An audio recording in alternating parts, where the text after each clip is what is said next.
Soc el Chato, Adolfo Sanz Madril. Porten molts anys així.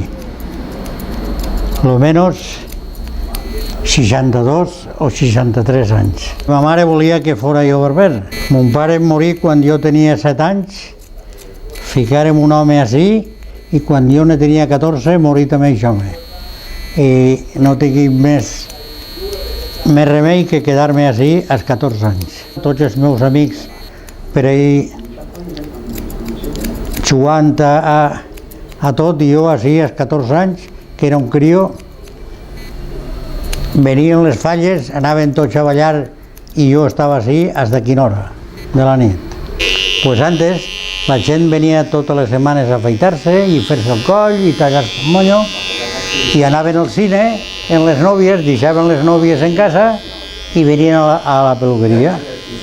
I s'acabava allà a les 3, allà a les 4 del matí, i n'hi havia vegades que estàvem així i les dones anaven a missa a l'alba i nosaltres que estàvem treballant, perquè entonces era la peluqueria en 3 barbers. Ara és quan m'agrada.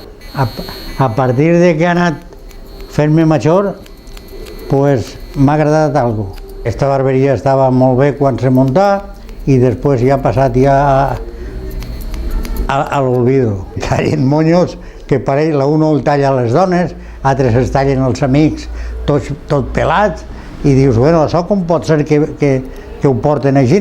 Jo de moment tinc ganes de continuar, perquè així m'ho passa molt bé i hi ha tertúlia tots els dies, venen a parlar de casera, de pesquera, és un centre també de parlar de taronja i així pues, gastem moltes bromes i s'ho passem bé. Venen així a posta a lo de la casera a dir mentires i hi ha qui la diu molt grossa, volen que no me retire, si no, no tenen on anar.